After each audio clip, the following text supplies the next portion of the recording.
पापों का नाश करने वाला और पुण्यों की वृद्धि कराने वाला है, वो ये दिव्य कथा है।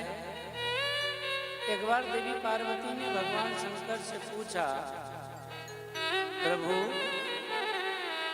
कोई ऐसा आभूषण हो जिसको धारण करने से आपके तत्व की प्राप्ति हो जाए और आपसे प्रीति भी हो जाए, खर्चा भी कम लगे। तो भगवान शंकर प्रसन्न मुद्रा में हंसते हुए बोले, देवी है ऐसा। क्या है वो? रुद्राक्ष। रुद्राक्ष की माला जो धारण करे, रुद्राक्ष की माला धारण करने वाला मेरे तत्व को ही धारण कर लेता है, उसकी मेरे से प्रीति हो जाती है, मेरी कृपा उस पर सदैव बनी रहती है। तो भगवती पार्वती ने कहा, प्रभु आपको रुद्राक्ष में इतनी प्रीति क्यों है? हे देवी, रुद्राक्ष में प्रीति होने का कारण ये मेरे ही अंग से पैदा हुआ है। मैं समाधि में बैठ गया, कई हजार साल तक समाधि लगी रही, और मेरे समाधि अवस्था में मेरे भक्त मुझे बुलाते, मेरा चिंतन करते, मुझे स्मरण करते। मैं समाधि में था तो मुझे पता नहीं लगता, इसलिए उनके कल्याणार्थ क्षोभ पूर्वक जब मैंने अपनी आंख को समाधि अवस्था से छोड़ा तो मेरे आंख से कुछ आंसुओं की बूंदें नीचे गिरी। अश्रु की बूंद नीचे गिरी, जहां पर अश्रु की बूंद गिरी वहीं पर ही रुद्राक्ष का पेड़ पैदा हो गया। इसीलिए किसका नाम रुद्राक्ष है? भगवान रुद्र की आंखों से पैदा हुआ है, उनके अश्रुओं से पैदा हुआ है, इसीलिए इसका नाम रुद्राक्ष कहा जाता है। अक्ष का मतलब आंख और रुद्र का मतलब स्वयं भगवान शिव।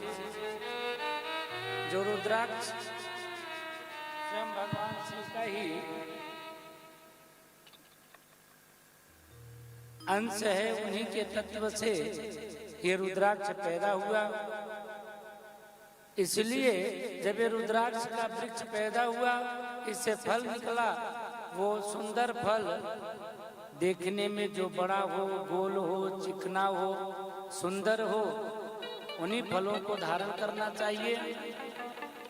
फलों में अनेक प्रकार के भेद बताए गए, और ये रुद्राक्ष के फल की माला भगवान शिव ने विष्णु को भी, ब्रह्मा को भी, इंद्र को, सबको दिया, क्योंकि रुद्र अंश है। रुद्र अंश धारण करने से रुद्र के तत्व की प्राप्ति होती है। सभी देवताओं ने बड़े श्रद्धा पूर्वक रुद्राक्ष की माला धारण करी। रुद्राक्ष वो सबसे श्रेष्ठ होता है जो आंवले के बराबर हो।